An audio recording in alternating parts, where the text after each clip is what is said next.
Welcome to the GoldSim webinar on learning how to use the script element and also seeing it in an application.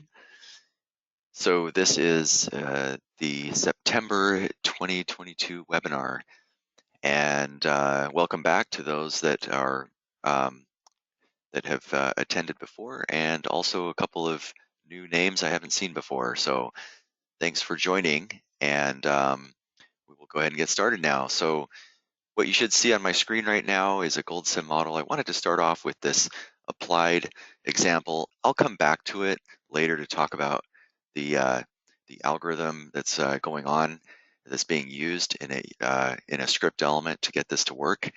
But essentially what we have here is a model that simulates water being pumped up some hill to a pond or tank, as demonstrated or as shown in this little graphic here. We've got a little pump shown here with a blue line indicating this is a pipe.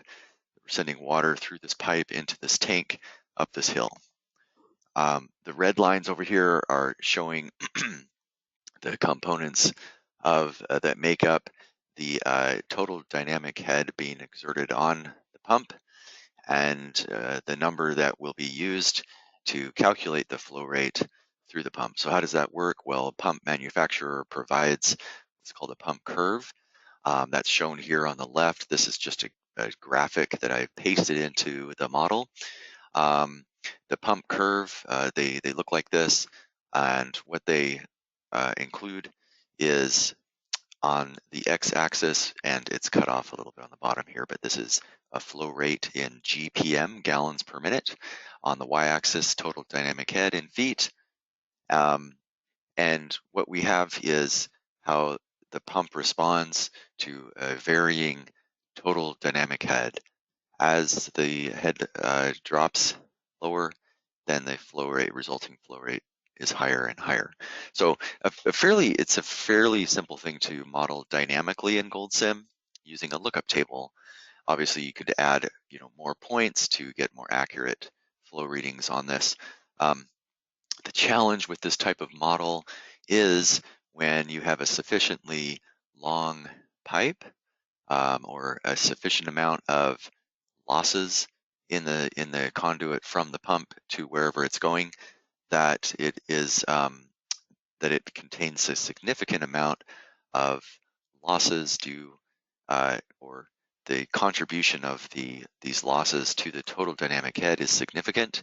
And if that is the case, then the problem becomes a little bit more difficult to solve than just using a lookup table. I'll describe that in a little bit when I talk about the script. So a script in this case is being used. It's probably the easiest way to solve it. You could do it with just GoldSim elements, but a script really helps. So what this model does is we use the Bernoulli's energy equation, in which we look at the boundaries of the system, the suction side of the pump, and we're going to, in this case, assume a starting water level, assuming there's some open pond that it's pumping from, for example. We would take that elevation as the starting point and call that Z1, and then Z2 is the elevation at which the water is getting to, and I'm looking for an open water surface so that I can make that the final point in the system that we reach, and that is Z2. And the pump must overcome that elevation difference in order to get water to flow there. And in addition to that elevation difference, which I'm calling here DZ, it must overcome, in addition to that, losses in the system, friction losses, minor losses. And so once we know what those losses are, then we can calculate the flow using this curve. But as you can see, there are two unknowns here. We don't know what the losses are through the system until we know what the flow is. And that's why a solver is needed. Also, in this particular model, I set it up so that we can compare doing a run with and without a script element. So what if we just do a very rough estimate of what the losses might be and just add that so that we can calculate it directly or explicitly, and then compare that to what if we solve for it with a script element. If we run those two scenarios, then what you'll see here is, if I look at just friction loss, then you see we get quite a bit of difference. Even though I did my best to come up with a good way to estimate um, what the friction head loss would be under different conditions, it still is not um, capturing exactly the reality of the system. And you can also see that there are times when our losses drop to zero. That's when the pump is turning off. That's when it turns off. So you can see that there are different times that it turns on and off, depending on whether we estimate or use a solver. So there are definitely differences here. This plot, there's a lot going on here. The solid line is showing when we use a solver, and the dashed line is showing when we use an estimate. And I probably need to zoom in. I'm holding down the control key and zooming in here. So what you can see here is that this is this difference in the way that we're calculating a flow in the blue line here is causing quite a bit of difference in the water level that we're calculating. So the point is that it has impacts on the model, potentially significant, depending on how much of these losses that we're experiencing in the system. Okay, so we can see that in this case, yeah, it would be probably a good idea to have the solver. So let's say we're working on a project and we realize, I think I need to use a script element. So what is the script element? So that's what I plan to talk about today. So here is a blank model, and let me just walk through a couple of basics of the script. I don't have time to walk through everything, and that's why I will point you to resources. If you're ready to dive in, then you could just go to those and start walking through some tutorials and examples that we have. But when you create a new script, and by the way, I should show you where to get that, go up here in GoldSim to the functions category and select script. By the way, I'm running our cutting edge future version of GoldSim right now. So you might see a few slight differences. You'll see differences in the toolbar up here. We have made quite a few adjustments there. So just FYI, in case you're seeing some things that look a little different than what you're used to. All right, so when you open the script for the first time, you'll see by default, it's just blank. Makes sense? But near the top, you see we have all of the same components here that you do with other elements: element ID, description, display unit type, just like usual, and initial value, which you see sometimes, right? Sometimes you see in an element where it asks you for an initial value. Examples are material delay, pool, reservoir, status element. These are what we call state. They become state variables in your model. These are elements that hold a value and remembers it during each and through each time step as the model increments to a next time step. Then the element will carry forward its value that was previously calculated as a new initial value every time step. So a script, it's really important to remember that a script does this as well. And this is important actually, because it allows you to, for example, accumulate values over time as the model walks through the simulation by incrementing its own output or the result of this script element. Okay, so with that, let's get started and look at a few things. Let's say we want to add a new variable, call it x, and then we want to add another one called y, which is a function of x. Okay, so very simple. To do that, you click on this insert button, which you'll be using a lot when you work on the script. Alternatively, you can use shortcut keys. But when you click on this button down here, we get a menu, and you can see every single action that you can take has a corresponding shortcut key. So some of them that you might use a lot, you'll want to memorize. Other ones, usually I just come down here and click on this. But so that makes it pretty handy. Also, they're kind of organized with these little sections here for different kinds of things to do.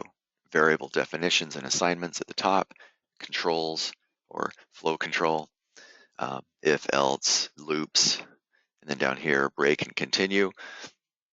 These are very useful.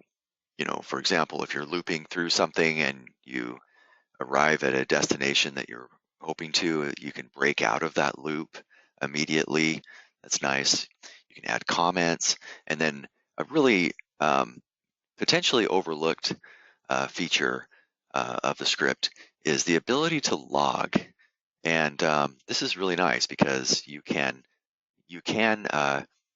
set up a log in here that will report a value of an output in either from the script or from inside your model. And you can log that into the run log. So when you run GoldSim and it generates a log, a run log, by the way, run log is, if you go up here to simulation settings, sorry, not simulation settings, the run menu, you can see it says view run log. It's grayed out because I have not run the model. But if you wanted to add something to that, you can. So let's just walk through a simple example. I'll create a new variable, I'll call it X, and obviously you don't want to miss out on description, display units, all that stuff immediately, but I'm keeping it simple. Also, notice this checkbox over here, expose as an output. This is really important if you want to access the results of this value outside of the script. So if I do not check the box and I close the script, if I go to the output port, you see it only has one main output called the same name as the element, which is starting with this initial value, and then finally can be changed with an assignment, the result here. So if I said the result is X, whoops, oh, I'm getting ahead of myself here, so let's get to that in a little bit. So first we defined a value of X, and it can be some constant, right? It can be an array. We have it, essentially what this is. It's very similar to what an expression element is, kind of compact. It's like a little expression element right inside of our script. And so in GoldSim, we've intentionally provided quite a bit of boundaries, pretty strict boundaries around this. It's not just a text editor, right? You can't just start writing things in here. You have to kind of follow our rules, and which is nice because you don't have to focus too much on syntax and that.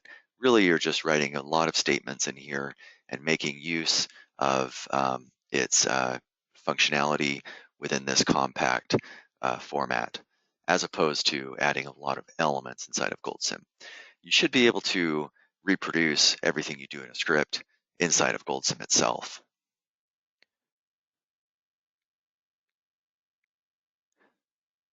So somebody said, is the key difference between using a script versus an expression that a script makes it easier to set up complicated functions? Yeah, that is, I would say that is true. I'm going to show you two examples that show two different reasons why you might want to use a script.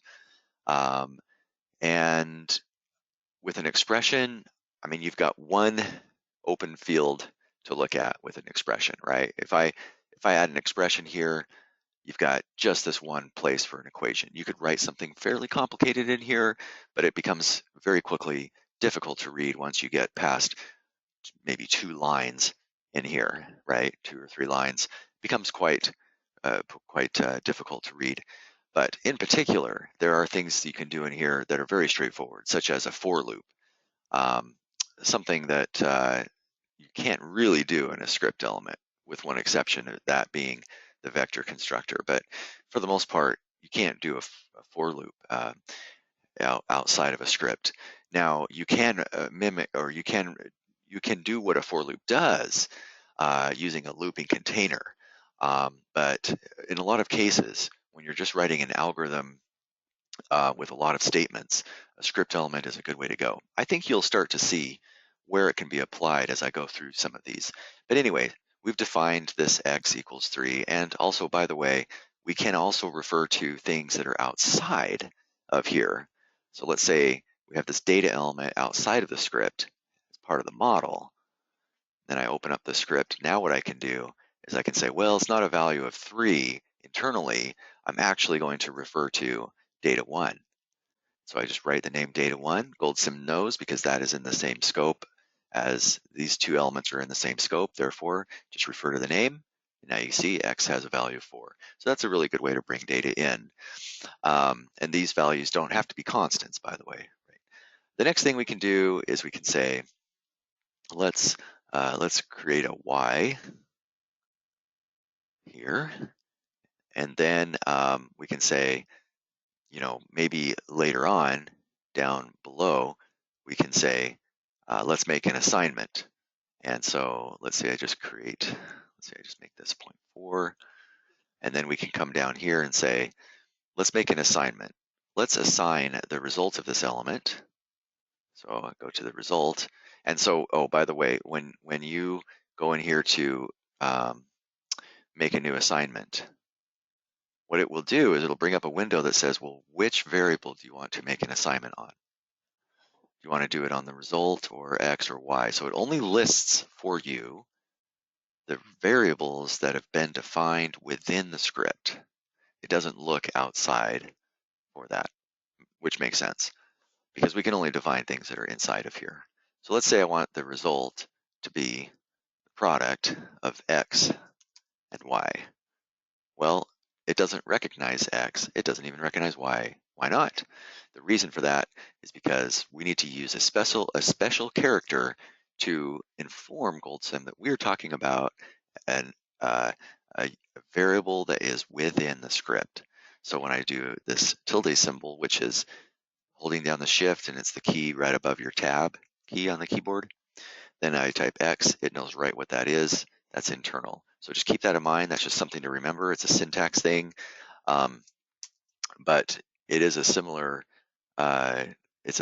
style that we use for other places in GoldSim as well. But anyway, this symbol indicates that, okay, we're talking about these expressions inside here. One thing to keep in mind, however, is if this element has the same name, X, and I come back into the script, which X am I referring to when I define this X in the script? When I say X here, am I referring to the X outside, or am I referring to itself? It turns out I'm referring to outside because I'm not using that special symbol. So if I come down here to assign the result, you need to be careful about this because if I just said X times Y, now it's going to reach outside instead of in the script for that value of X. Okay, so that's how assignments are made. And then you can also add if statements. And you can reach into the model for this as well. So we could say time. See, this is another time that the tilde symbol is being used. But this is not for accessing local variables within the script. So the symbol can be also used to access run properties of the GoldSim model. And so I'm just doing that so that I can find the one I'm looking for. I'm going to say time. When time is less than or equal to 0 days, then do some things, and then that's it. By default, no else, nothing else. So you can say, oh, I want also an else clause. I also want to add a few of these else ifs, and you can keep going if you wanted to. I don't need all of those. But if you do that, then you see it adds the code here. You can easily cut and paste. So I just did a cut operation. Now I'm pasting just using Control X and Control V. So I just moved this result from row 3 and moved it down into the if statement. You can also hit these move up and down buttons to move the code around. So it's pretty easy to work with.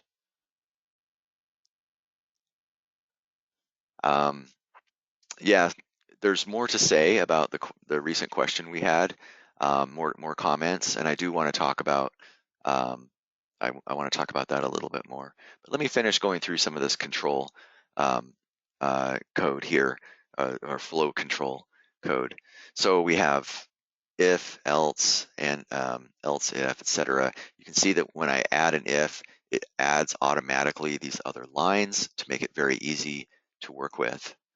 Okay, if I click on the top line of one of these things, like this if, and hit delete, it will tell me some things like, well, you could have code in there, right? When you delete this if statement, it doesn't just delete row 4, it deletes row 4, 5, and 6, and everything in there in between.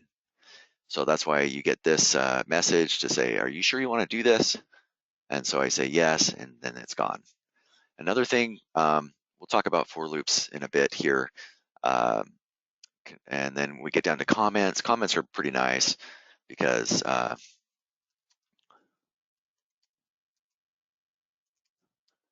you can kind of make things look good with that, and just kind of break up your code as needed.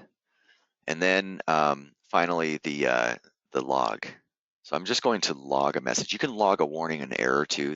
They operate differently.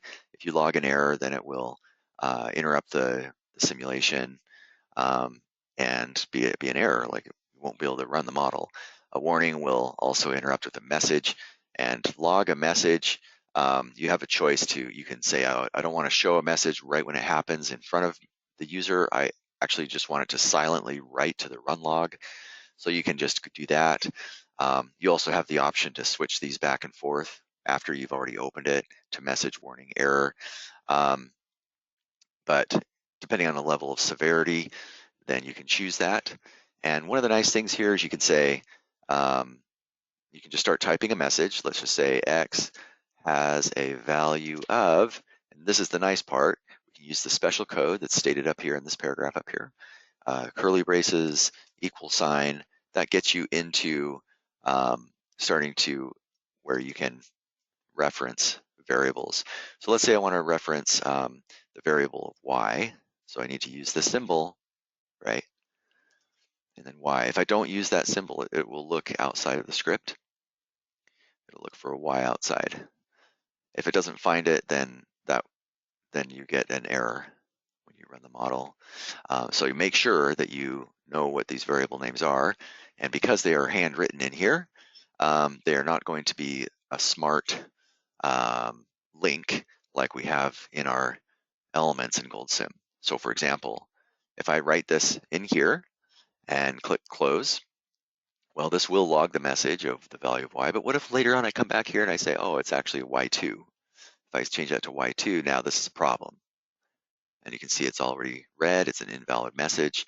So just keep that in mind, although GoldSim should walk you through that pretty easily. But now I can run this model,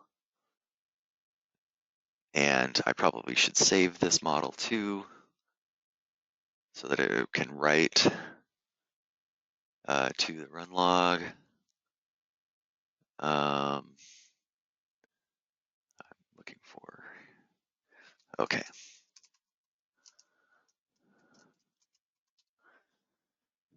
All right, so now let me run it again.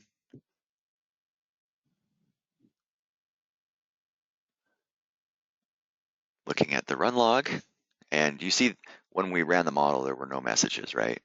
So then you go down to the end of the script, or end of the run log, and you see right here at day 0, the script says X has a value of 0.4. Now we did write the message incorrectly because it's actually Y we were talking about.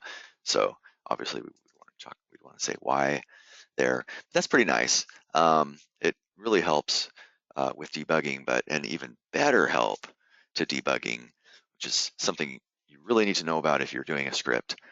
So if you haven't been listening up until this point, please listen now. A really nice thing to have here is a breakpoint. So to add a breakpoint, you click on the line of interest that you want to break the code, like you're going to do a debugging. and just right click and select breakpoint, or type the key F9. That makes this row red. This is our breakpoint. So if I close this and run the model, then it will automatically open the script and take you directly to the line that you set the breakpoint on. And it gives you the value of this element. If I hit step, it will go to the next line. Well, it turns out we don't have any more lines because we just had a log script in there, or a log or message, write a message to the log. And so when you do a breakpoint, it doesn't walk over logs, so it just ended. But if I were to add more in here,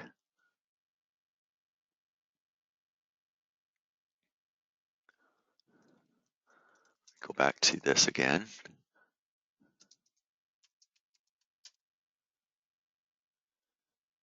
And I will reassign, let's say, X to X. So let's say we just want to increment X by 1 at time 0. I realize this is a contrived example, but now when I run the model, I can now step through by either typing the F10 key or just click on step, and then you see it goes down to row 6. And now we can hover over any previously defined or calculated rows, and it then provides us its current value when we hover over it.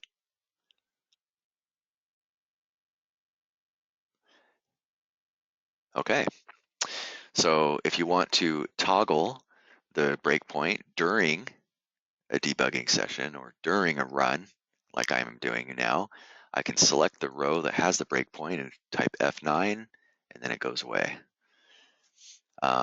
So that's pretty helpful. All right, so if you go to our examples online, you'll find one that is, and I'll point you to this at the end, you'll find one that walks through a whole bunch of different things you can do in here, such as working with arrays using for loops or do loops. It also has some that accumulates over time. This one uses a repeat and a while loop. Here's one with if statements to set up different warning messages or sending messages to the log file depending on certain conditions. So there's some pretty good examples in here. We also have other places that you can look for examples. But that is kind of all I wanted. That's all I wanted to go over for introducing the script. There's a lot to it, but now let's talk about when would you want to use such a thing. And so let's walk through a couple of examples. One of these, well, both of these that I'll be showing you are in our library, so you can get a copy of these. This one is Snow 17 model. It's called Snow 17 for various reasons. And there's a description up here of where this model came from, but it was developed in a script element in GoldSim and based on the code written in Python that you can access by clicking on this hyperlink right here. Well, that's just the PDF, but we also have the original code, which can be found on GitHub. And I'm not sure if I have it in here. It should be in here, but it's probably in the article, which I will point you to at the end. But the point is that we had, if you go to the website where the Python code is published, then you'll see that the code is all pretty similar to this. It turns out that the code is pretty much a long list of many statements to execute, which is a really good application for putting into a script in GoldSim, if you need to put it into GoldSim. The reason for that is because there aren't a lot of custom functions that are defined, and it's not using classes or anything, or also not relying on heavy-duty libraries, Python libraries. It's just pretty standalone. So this is a really good application for entering the same statements into a script. Now we could also put all of these things into GoldSim elements, but just because of the nature of this, in that we just have many lines of instructions with a lot of if statements, it is actually easier to work with and easier to read and maintain in this format, in this one particular case. So what this model does is, if I run this, it looks at some time series inputs, and it then calculates snow accumulation for various zones over time, and then the melting process of those, of the amount of snow. Let's see, this is probably a better plot right here. Here we go. So this is observed in red versus simulated using the script element. But it just shows over time how we've got these storms accumulating snow, and then we get to April and then it all melts off. This model is useful for looking at runoff, and here's what it looks like when you calculate runoff. So you have this, the rain is, or the snow is accumulating, and then the green line, which perhaps is difficult to see, let me make that a little bit thicker. The green is the resulting runoff when the snow melts. And so there are times before April when the snow is melting, and so then that accumulates to, or that contributes to runoff in your watershed you might be looking at. So it's a pretty nice model, but pretty straightforward with the calculations here. So a couple of things to note about this code. You can see that a lot of comments have been added, and notice also some of the comments have no characters in them, just probably a space. And that's done intentionally. You can't really see it in here very well, but there's just a one space character in here, just, you know, space bar one time. I did that so that I can kind of break up the comments in here and also break the code into these sections where, you know, in one case, I might be just defining some constants, or I might be referring to some inputs from outside the script. And I like to kind of keep those separated. So when I'm talking about bringing inputs into a script, typically I want to do that at the front end of the script, at the top. So I bring them in, and I like to break up the variables that I'm referring to from outside. I like to break those up from just constants, which are here in the next section. These are just numbers, and all of these can be reassigned, by the way, down below to other variables, other values. Then we get down to a point where now we start doing the calculations. So then we go down into here, and we've got an if statement, and it's doing some checks in here on some of the data that's being put into this model, just to make sure that we're using input parameters that make sense. And let me see if, let me go back to our questions. I think we had a relevant question here. So yeah, so somebody asked, the script element, is it needed to prevent you from using long, complicated syntax in an expression element? And in the case of this model we're looking at, I would say yes, because this is about 200 lines of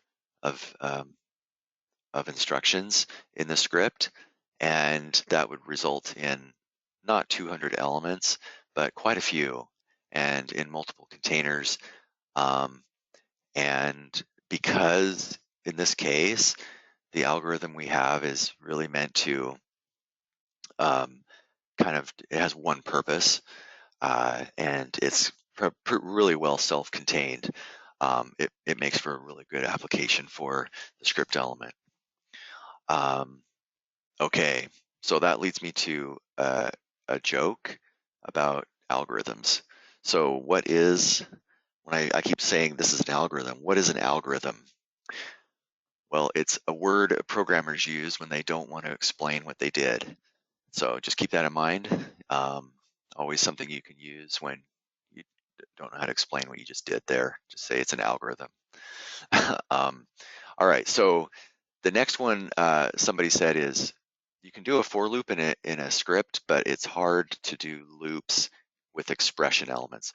Okay, so I agree with you. I definitely agree. Doing a for loop in statements like this, I don't know if we have any for loops in this code. We do in the next example. Oh, here's one. So here's a for loop. And what this for loop does is it says, well, we have a set of instructions we want to do for multiple items of an array. In this case, we have 3 items. This is elevation zones within a watershed for looking at snow accumulation. I think there are just, well, we can figure out how many zones there are if I just hover over this. 3 zones. Okay, so we have the same exact instructions we want to repeat for 3 different locations. Well, that's a really good case for a for loop. I'll throw that into a for loop. And when you create a new for loop, you have this input when you add one.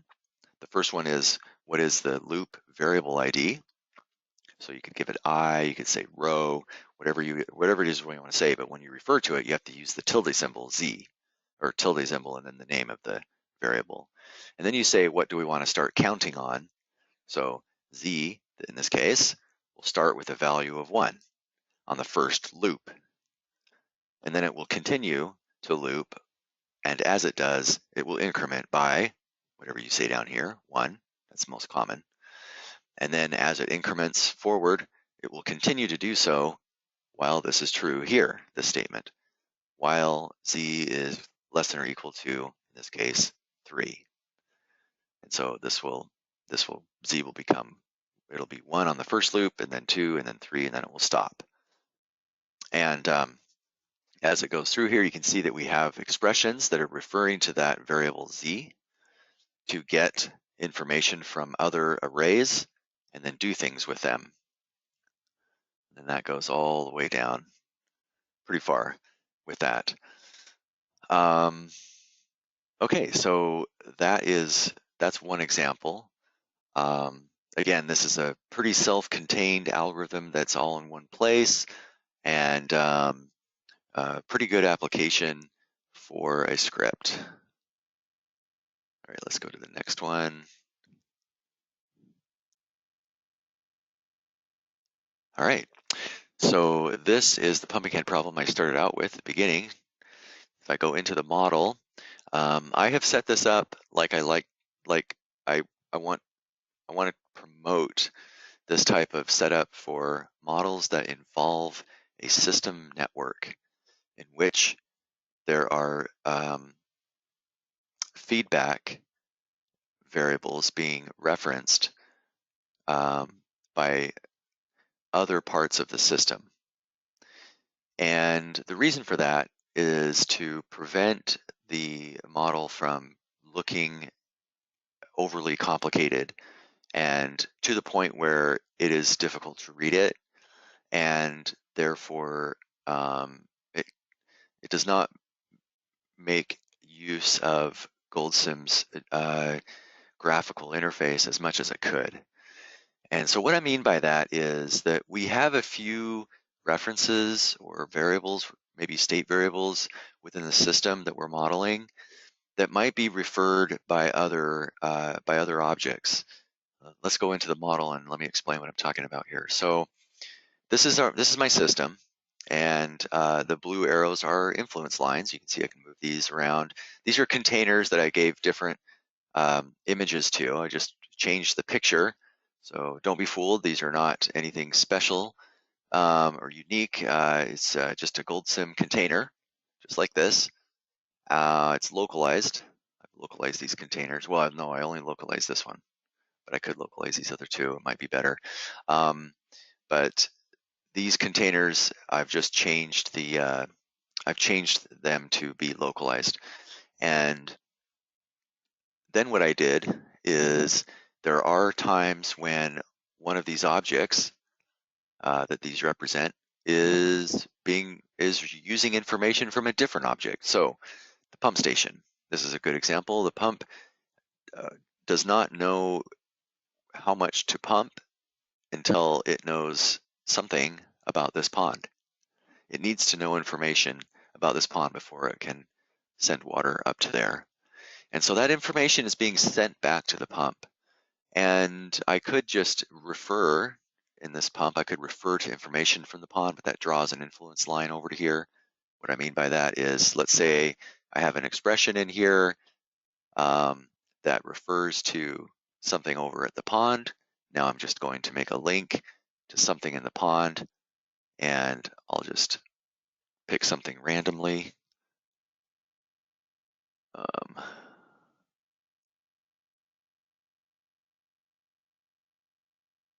Oh, wait, I'm showing the wrong one. Okay, feet. There we go. All right, so when I make that reference, you can see now there's this new line here going back. And this is potentially very confusing to end users because what we were trying to show here is where water moves. And now we are showing, according to this graphic, that there's water moving back. And that is not the case. That is not happening. So instead of referring to variables from other objects directly just for information, I'm going to go up one level and put that variable into a system references container. In this case, the things I'm monitoring, like pond water level, and then I will refer to it down inside. And that's a good way to avoid this reference. It's also, it might seem like I'm jumping through extra hoops that I don't need to, but it does make a really big difference in providing a good layout of your system and how the water is moving around inside. Okay, so that's a tangential note. I didn't want to go on that too far, but I do try to promote this in my webinars. Okay, so we have water flowing from the pump to the pond. And by the way, if I double click on this link, you can see I only have one item in the list. I don't have additional items in here, such as information being passed over. If I had information going from the pump to the pond, I would do that same method to not show it here. But it is possible to have two flow streams. So you might have two flow streams, but anyway, we don't. So we have discharge from the pump going into the pond inflow. You can see the references down here too, the full path. Okay, so with that, then what we can do is we can go into the pump to see the script. So I'm going into this container, and there's a whole bunch of things going on. We've got a bunch of inputs. We've got this pump curve. We have all of the information about the pipe to calculate losses in the system. If I go into this pipe data, you'll see here's the information about the pipe. We have length, Hazen-Williams C. This is just because I chose a particular method to calculate friction losses. Hazen-Williams is the name of it. And then the pipe diameter. And with those, we can calculate a whole bunch of things. There are some static calculations we can do here, but this can also easily be done in the script, which is what I'm doing. The K factor is used for minor losses, such as valves and bends, and so forth. And yeah, that should do it. So then in the script, we look at this. Similar to before, I've got comments, some with blanks. I've separated out some of these things here. We go down here, and we finally get to the point where we want to do the calculations. So the first thing we have is a controller that turns the pump on and off, which is being done externally from the script. Probably a good idea to keep that outside because controlling, having an on-off switch for flows going in or out of a pond or tank it's really best to be doing that with a status element. It is very straightforward. We have examples to show you how to do it, and it's a very robust way. So we do that outside of the script. If I go let's see. Oh, here it is, pump on. So pump on is it's true if it's to be turned on, pump, and it's false if it's to be turned off. So I can go here and find where it's coming from. And I have this thing over here at the pond now. So if you look up here at the address bar, you can see I moved to the pond. I go up one level. All I did is I went from inside the pump over to the pond. So over at the pond is where we are figuring out if we want water to come over into the pond. And we do that by looking at the water level currently and comparing it to a target water level. So in our case, our target is 32 feet. And we calculate a water level. If we are right at 32 feet, then we don't need to do anything. But if the water starts to drop below the target, plus by a little bit more, this dead band, 4 feet, so it needs to drop to 28 feet. So it's level target minus 4. Once it hits 28 feet, this turns to true, and pumping will commence and continue until we are 4 feet above the level target, which is 36 feet.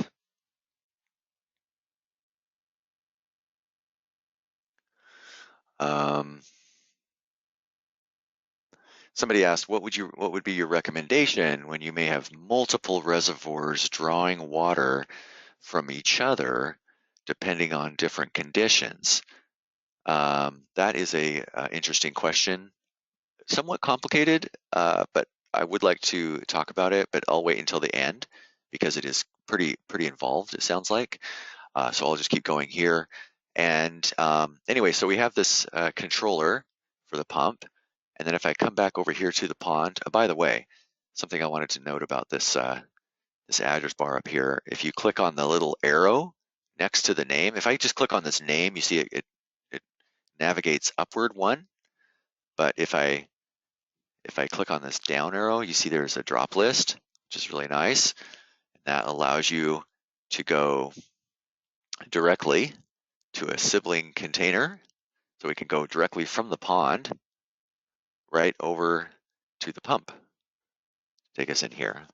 Okay, so looking back at the script, we go down here and we get to a point where we say, okay, if the pump is on, then let's go ahead and do this complicated algorithm, right? And there's no point in doing the algorithm if the pump is not turned on. So that's really nice, a really nice way to save on computation time. You have to be pretty careful when you're working with loops in a script.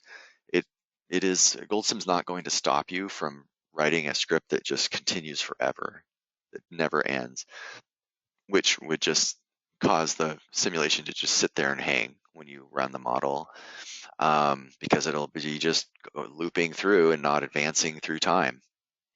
So keep in mind that by default, if I don't have anything else controlling this, every statement in here is going to repeat on every update of the model, every time step, and every unscheduled step. All of these things are going to be repeated, unless you put something in here that says, like I did before with an if statement. So there are options to that. So sometimes with a script, you only want it to calculate at the beginning of the simulation or at the end.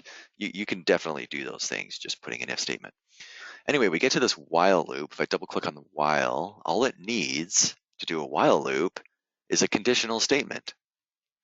Turns out I have a variable called converged inside the script. It's starting out as false, but if things go well in this algorithm at the end, converged will be set to true, and therefore it will stop this while loop as soon as this becomes true. This is a binary search algorithm, and you can look that up online. It has pretty, I'm just following the statements for that. It always starts with calculating the mid value, and that's based on a low and a high guess that you start with.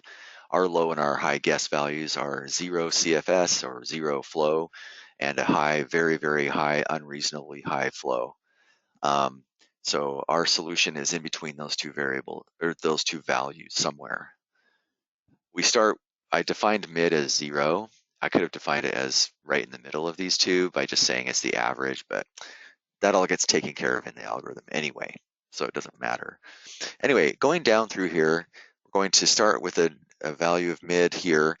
Then we start getting into the calculations. So the next step is to calculate our losses based on this mid value. Mid means it's essentially our new guess estimate of what the flow should be.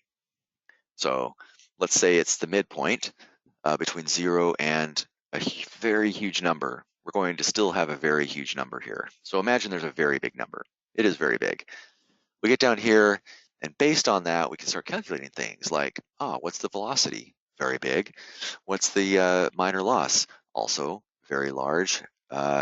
Friction loss, same thing, but you can see I'm using the Hazen-Williams equation to calculate friction losses in the pipe. This is an empirical equation that is unitless, unfortunately. There is another equation I could have used that does allow you to have units, but it's a little more complicated. So I'm just using this, but you can see I've got these vertical bars to cast out units because this equation just happens to be, it happens to require everything to be in CFS, cubic feet per second. So that is kind of an annoyance, but something that we just have to do here. And I messed up the equation. I think I deleted a, there we go. Yeah, I think that's right. Hopefully that's right. And I didn't mess up everything. All right, so as we go down through here, we are able to calculate the total dynamic head, which is the difference in the water levels plus the losses, but we are ending up with a very large number because our guess number is very large. So then we result in a very, a flow rate that is way off the chart, right? Because we're gonna look at our pump curve. We're going to give it this huge TDH value. And if you look at our pump curve down here, if you had a very large TDS or TDH value, it'll be off this chart. And so that's something to consider too with your lookup tables. I'm extrapolating, which will probably cause it to go a long way in the negative direction. So back to our script, where we refer to this result, you can see I have a max function, max 0 and the value, so it won't go negative. So it'll just sit there at 0.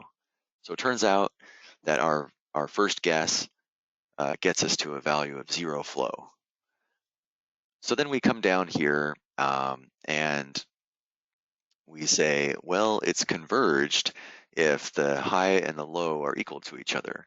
And that is after we do some reassigning to get it back to, depending on whether we're high or low. If the result is less than the mid guess, which is the case, then we're going to do some reassignments and then figure out if it's converged. And if it is not, it will continue through this while loop until it finally comes up with a flow rate that is equal to our guess. So we're just converging onto our guess, and that's how it's solved. It's a pretty efficient way to solve it, actually. Okay, so somebody asked, why is it showing weird values when I hover? It turns out because it's just working with static data before we run the model. So it's doing its best to provide output to us that is just based on what it knows right now. And so we have these static numbers, and the reason for the weird numbers is really because of this strange high guess number that I put in here. It's super high. And so that just results in a very large, this is cubic meters per second, right? So this is a huge number. So yeah, we will start out with some very strange numbers here. And they're not, I shouldn't say strange. I imagine they're correct. They must be correct. They're just very large because my guess value is very large here to start off with. But what you'll see in this is that it's not doing many updates. Let's actually look at that. We should see how many loops does it take for us to get to the answer. So that's a pretty good addition. Let's add that to the model. So I'll go in here. I'll just create a new one called counter. Oh, but I want this to be exposed so I can see what it is on the outside. And then I'll come down here into the loop, And I'll just go ahead and assign it, variable assignment, counter, and I'll say it equals counter plus 1.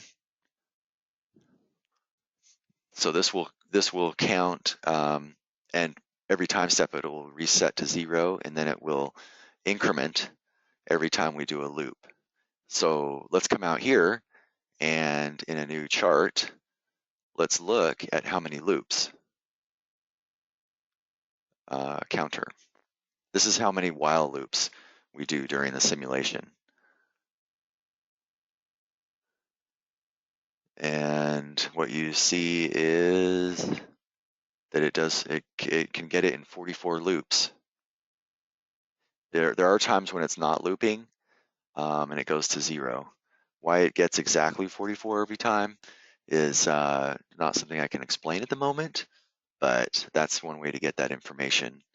I wonder what happens if we go a little bit smaller with this. Let's just say 500. That's still a big number for this application. And it took fewer loops, only 18. So it's probably a good idea to play with the size of your range of your guesses, because that would potentially speed up your model a little bit. Okay, so then with that, we can grab the values that we're interested in. In this case, the script element has multiple outputs, one that we just created called counter, but then it also has this one with a black line next to it, next to the symbol. That means it's the primary output, and it's the same name as the element itself. And it's called discharge script just because that's the script name. But really what it is it's the resulting flow that we're looking at. So at the end, if we didn't want it to be called discharge script, if we wanted to just call it flow rate or Q or something like that, at the very end, we could certainly just do a quick definition, call this Q, give it a unit, and then just assign it the result like that and expose it. So if you wanted to have a better name for flow, you could just refer to it that way. Or give the name of the script something that has to do with flow. But anyway, I wanted to look at what are the components of the losses or of the total dynamic head. We have the delta Z, change in elevation across the water pools. We have friction head and we have minor losses. Friction head loss and minor losses. I wanted to see all three of those and how they contribute to the total dynamic head. And I put that into a time history plot. You can see I'm referring to those outputs here, which makes it pretty nice to see those outputs. So just as a reminder, so here are all of the different, if I can zoom in a bit here, then what you see here is the minor losses in green are very, very small, 0.2 feet, but you can see the minor losses do drop to 0, as do the friction losses, drop to 0 when we are not pumping. But DZ remains the same, even if we're not pumping, which is nice to see that. So we can calculate total dynamic head even when we're not pumping, which is kind of nice. Okay, the other nice thing about using the script is we get a better handle on how much power is required to do this pumping operation. So we have a power calculations container, and in here we can look at what's the total pumping cost based on an efficiency curve. An efficiency curve can also be obtained from the manufacturer of the pump. Then you can just easily calculate horsepower and then the resulting energy over time that is required to run the pump. Okay, so there's a lot more going on in this model, but I can point you to where you can get this model from here in a bit. Let me see if we have any more questions. But that's the end of the presentation, and I will be very happy to take as many questions as you might have right now. So let me go there. All right, so somebody asked, let me get to the multiple reservoir things at the end. Okay.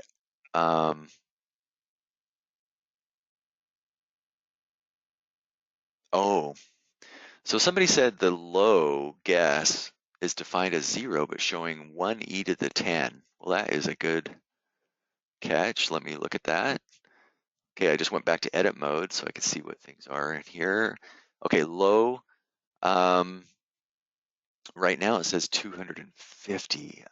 My guess is because GoldSim, when I open this script, it's already walked through all the statements at time 0 to update these values, and low is redefined down below. So this is showing me the value that is calculated after it's gone through this entire set of instructions. Why did it do that? Well, because it needs to be able to report to you down here on line 53, what is this result? It needs to be able to tell you that if it can.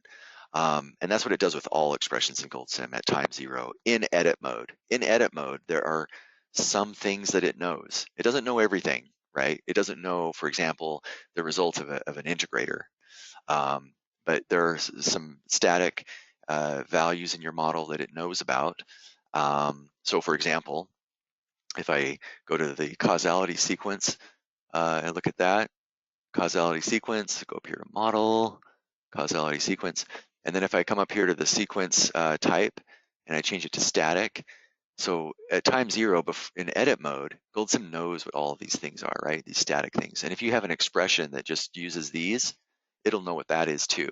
So there are results of static variables in GoldSim that it knows in edit mode.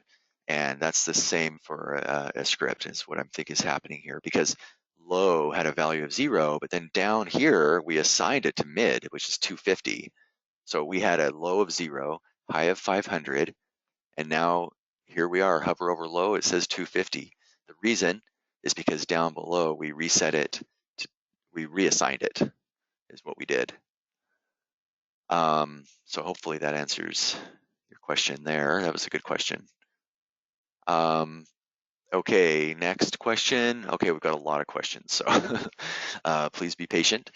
All right, next question is, what is the difference in runtime between pumped head model using a script and the one using a regular GoldSim elements for a rough estimate? Just curious on the delay to get your 100-year simulation. That is a really good question, and I am very curious myself.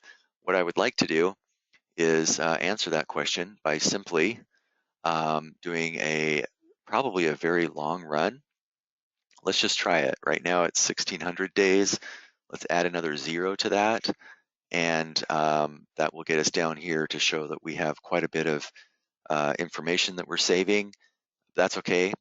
I just wanted to give it a try, and I hope we don't run into any errors when I run it this way. Oh, but I need to make sure we're looking at using the solver. Okay, so yeah,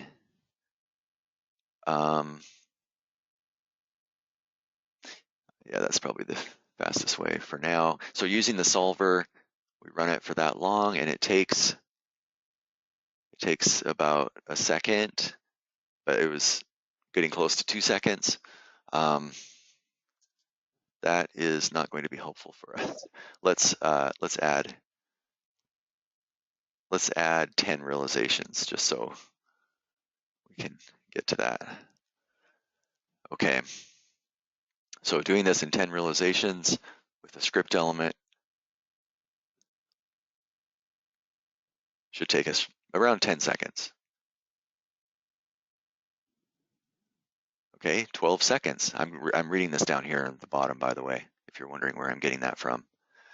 Okay, so that's how long it took to do that. Now I will do a save as, and I will say pump head estimate, and just blast this thing out of here.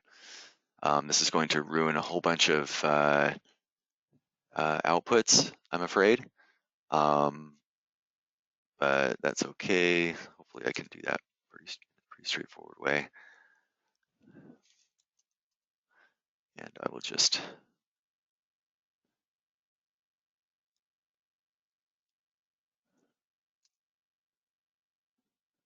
see what else I broke. Okay, I didn't break anything else. All right, so I'll do the same run, but now I'm just using the simple estimate without, and the simple estimate, by the way, is just guessing friction loss and then just using that. Okay, so I'll do the same exact run.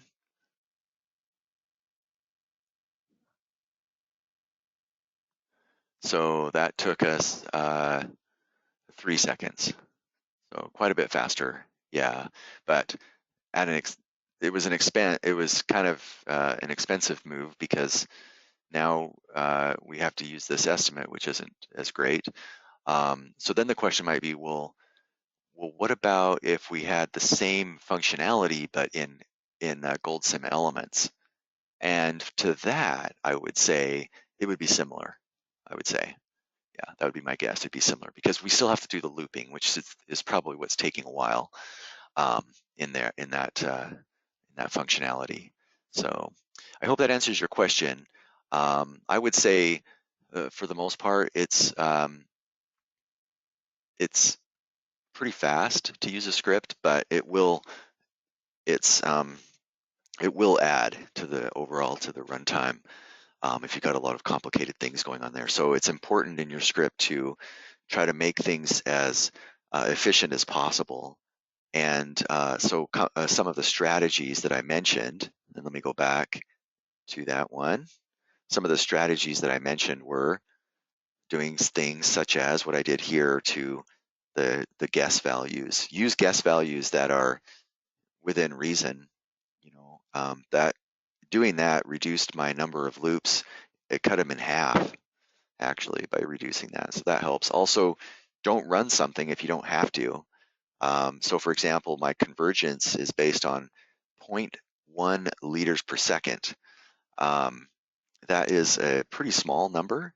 So if you feel like, well, I could be within, a number that's bigger than that, maybe 1 liter per second, that could change the significantly reduce your runtime. Also, make sure to break any loops. When a convergence is happening. In this case, it does because it's a while loop. But also, if you're working with arrays, be very careful with those too. You could work through very big arrays, matrices, for example. Instead of iterating over a matrix to find a single cell within a matrix, iterating with one for loop over the rows and then a nested for loop over the columns to get one value. Perhaps it's faster to just find the column and then operate on the entire column. That would be faster, for example. So hopefully that helps that answer that question. All right, next question is, thank you, Stefan. It just answered the question. Yes, the script is executed with expected values. Yeah, so to answer your question about why is one of our variables showing a weird number, and that is confirmed that yes, it is working with the values that are expected based on walking through all of this entire script. Okay, so back to the other question is this one. Okay, so what would be your recommendation when you may have multiple reservoirs drawing water from each other, depending on different conditions? In one time step, the influence line of water flow might go from reservoir 1 to 2, but in another case, would be the reverse, from reservoir 2 to 1. Is there a recommended way to represent this, just as you mentioned? That is a really good question, and somewhat different from talking about the script, but it is a very good question. So I will address that after I stop the recording, just because it's a different subject, if you don't mind. But yeah, I will answer that one. So you are all welcome to stay online to listen to that if you want. But do you guys have any other questions about the script?